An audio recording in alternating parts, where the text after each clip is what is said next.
Le 13 novembre 2024, des agents du FBI défoncent au bélier la porte d'un appartement de Manhattan. Une fois à l'intérieur, ils perquisitionnent les ordinateurs et smartphones d'un entrepreneur, pas comme les autres. C'est l'un des plus jeunes milliardaires du monde. Voici son visage. À moins de 30 ans, Shane Copeland est dans le viseur des autorités à cause de son entreprise. Polymarket. Une entreprise qui en quelques mois est devenue bien plus qu'un site de paris en ligne. Polymarket, pour moi, est un vrai outil pour dégager des tendances dans la finance. Et s'il intéresse à ce point les forces de l'ordre américaines, c'est qu'il aime un peu trop jouer avec la loi. It's being challenged by a variety of our state governments here. En France, son utilisation a été complètement interdite au lendemain de l'élection américaine en novembre 2024. Une minorité de gagnants pour une majorité de perdants. Je m'appelle Harold Grand, je suis journaliste vidéo aux Échos, et il y a deux choses à savoir sur moi. Petit 1, depuis que je m'intéresse à Polymarket, je me pose des questions qui m'avaient jamais traversé l'esprit avant. Et petit 2, je suis désolé, mais ce matin, je me suis levé avec une voix à moitié fonctionnelle. Pour cette vidéo, j'ai rencontré des spécialistes du secteur, j'ai parlé avec des journalistes et des utilisateurs, et je me suis posé une question, pourquoi la France ne veut pas entendre parler des marchés prédictifs alors que des centaines de milliers d'utilisateurs s'y connectent tous les jours? Pour définition simple, un marché prédictif est un endroit où on peut miser sur des événements qui vont se produire ou pas. On peut parier en crypto ou en monnaie classique. La première fois que j'ai entendu parler des marchés prédictifs, c'était déjà lié aux cryptos, aux actifs numériques. Lui, c'est Grégory Raymond, cofondateur de la plateforme spécialisée dans les actifs numériques, The Big Whale. Et c'était pas Polymarket à l'époque, c'était Augur, c'était en 2018. Et ce protocole qui aujourd'hui a disparu, en fait, avait fait l'objet de nombreuses controverses parce qu'on pouvait parier sur la mort de personnalités publiques. Aujourd'hui, Polymarket et Kalshi, deux plateformes américaines, se partagent l'essentiel du marché. Polymarket d'un côté, créé en 2020 par Shane Copeland, dont l'infrastructure repose sur une blockchain. L'un des joueurs que j'ai interrogé pour cette vidéo m'a expliqué comment il place ses mises. Polymarket, en dessous, ça fonctionne comme c'est un carnet d'ordre en fait. Donc c'est-à-dire qu'il y a un événement, il n'y a que deux issues possibles, oui ou non, et il y a une probabilité.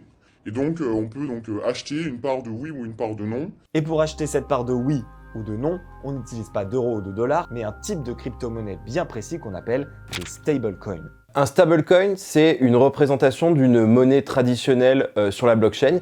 Sur Polymarket, on mise en USDC, une représentation du dollar sur la blockchain. Et chaque jeton numérique USDC en fait représente l'équivalent d'un dollar qui est conservé dans un coffre-fort d'une banque. Sur Polymarket, on mise exclusivement dans des dollars numériques. On ne peut pas miser en Bitcoin ou dans d'autres crypto-monnaies. Et de l'autre côté, on a Kalshi, créé en 2018. Kalshi est né à peu près en même temps que Polymarket, mais n'est pas du tout crypto. C'est un site de paris, tout ce qu'il y a de plus traditionnel, sauf qu'au lieu de parier uniquement sur des matchs de foot, on parie sur à peu près tout et n'importe quoi.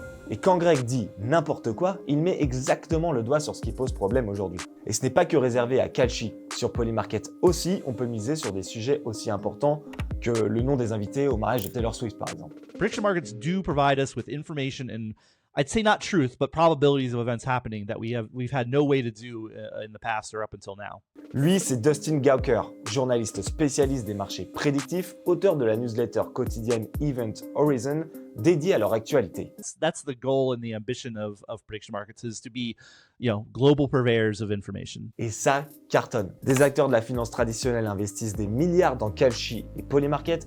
Des médias comme CNN, le Wall Street Journal ou Associated Press nouent des accords avec ces plateformes pour les aider dans la projection de résultats d'élections par exemple. Bref, le marché prédictif gagne en légitimité. Et en parallèle, les volumes misés tous les mois explosent. Plus vous avez de joueurs qui misent de l'argent sur une info, plus vous avez de chances que cette info soit juste. On appelle ça la sagesse des foules, un principe théorisé par le journaliste américain James Surowiecki dans un livre publié en 2004. Et c'est même souvent plus précis qu'un sondage, dans le sens où dans un sondage, vous pouvez mentir, vous pouvez dire quelque chose que vous ne pensez pas et il n'y a pas de conséquences.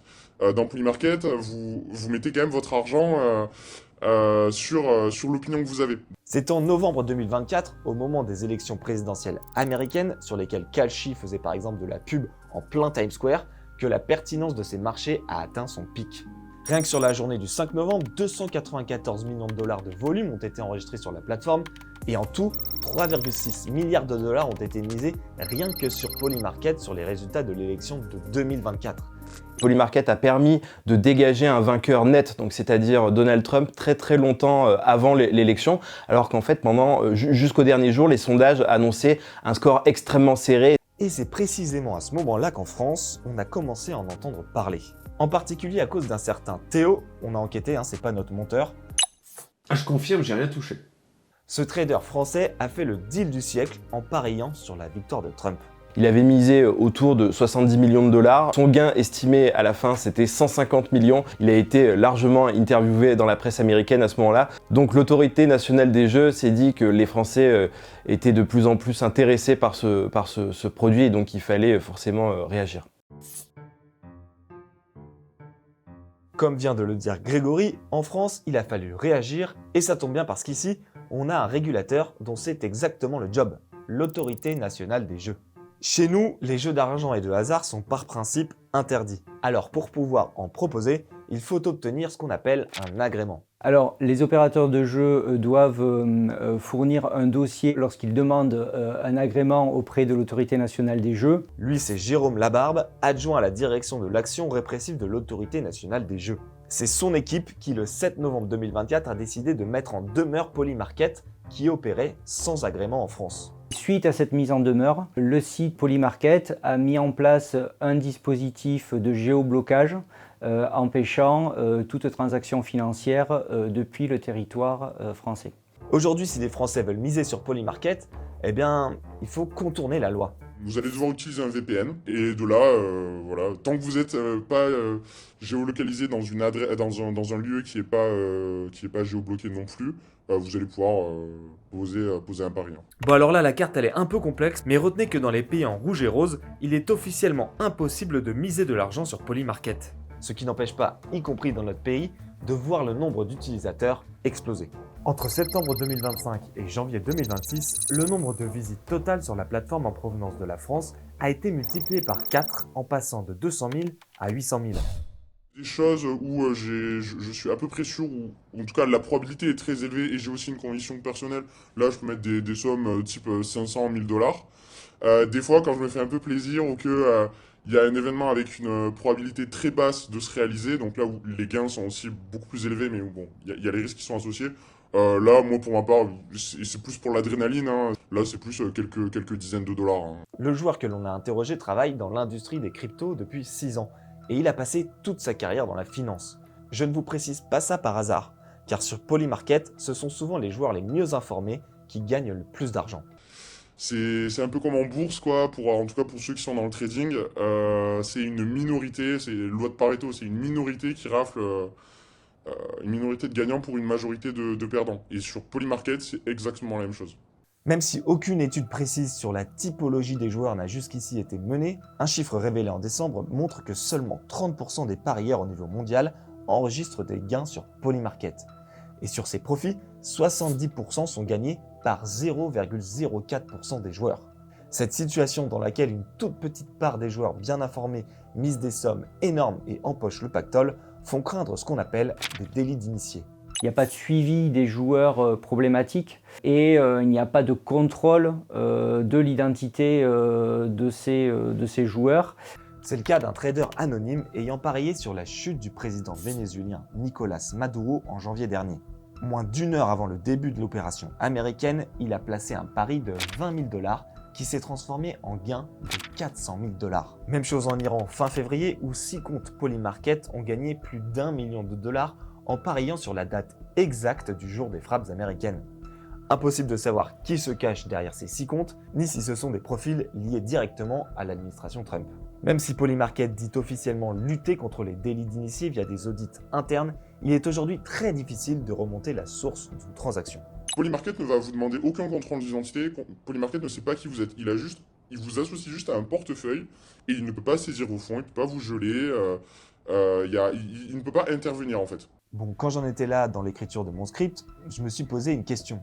Est-ce que, au vu des volumes et de la croissance qu'on observe en France, Polymarket pourrait pas un jour faire son comeback? Et puis en faisant mes recherches, je me suis rendu compte que ce n'était pas une question si bête, car c'est exactement ce qui s'est passé aux États-Unis. Vous vous souvenez de la perquisition du FBI dont je vous parlais au tout début de cette vidéo? Au printemps de la même année, le bureau du procureur fédéral du district sud de New York ouvre une enquête pénale. Il veut déterminer si Polymarket enfreint les lois anti-blanchiment d'argent ou agit en tant que prestataire de services de transfert de fonds non agréés en fournissant ses services à des utilisateurs américains sans les licences requises. C'est assez complexe, mais c'est dans ce cadre légal que l'appartement de Shane Copeland est fouillé. Sauf qu'en novembre 2024, c'est aussi le mois où un nouveau président américain est élu. When the Trump administration came in, things changed. Under the Biden administration, Polymarket was being investigated for maybe serving Americans illegally, and the FBI and the Commodity Futures Trading Commission, which is the regulator of prediction markets here, said, we're closing these investigations, you're fine. En parallèle, le fils du président, Donald Trump Jr., en a profité pour investir 10 millions de dollars dans Polymarket et est aussi au conseil d'administration de Kalshi. Ajoutez à cela que Mike Selig, le nouveau boss de la CFTC, est un fervent Trumpiste, et vous avez le portrait d'une Amérique devenue en quelques mois pro-marché prédictif. Mais ça ne suffisait pas pour que Polymarket puisse opérer en conformité. Pour éviter les régulations américaines très strictes sur les paris sportifs et permettre à ses utilisateurs de miser de l'argent, elle est passée sous le joug d'une autre juridiction, la fameuse CFTC, en rachetant une plateforme dite de produits dérivés. Polymarket en fait a réussi à faire son retour aux États-Unis parce qu'ils ont acheté une bourse. Donc en fait, eux, ils considèrent que la solution pour se faire réguler, c'est de se faire réguler en tant qu'instrument financier et pas comme site de paris. Et cette distinction est super importante, car aujourd'hui, les paris sportifs sont 1. Très taxés et 2. Interdits dans plus d'une dizaine d'États, dont les 2 plus peuplés, la Californie et le Texas.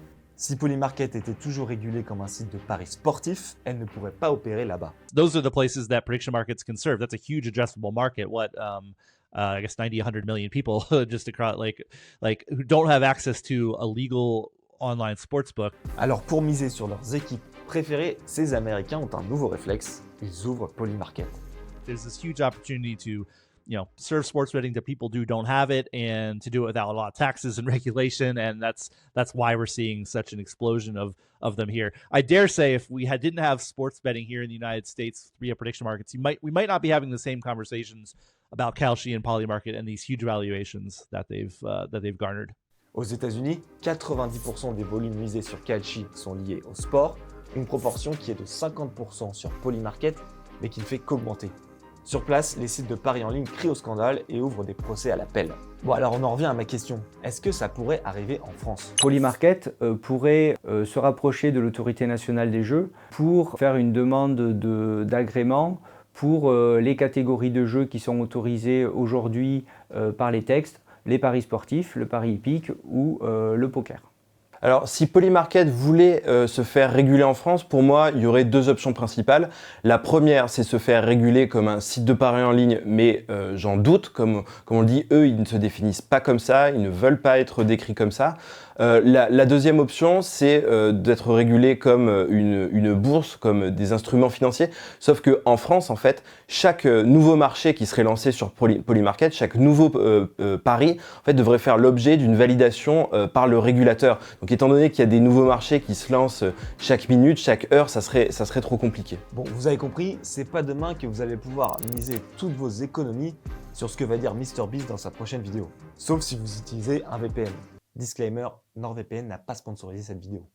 Avant de vous quitter, je voulais juste vous faire passer un message de prévention. Les sites des marchés de prédiction peuvent comporter des risques d'addiction. Si vous êtes un utilisateur, n'oubliez pas de miser uniquement une somme que vous êtes prêt à perdre. Et en commentaire, n'hésitez pas à me raconter vos aventures dans le monde merveilleux des marchés prédictifs.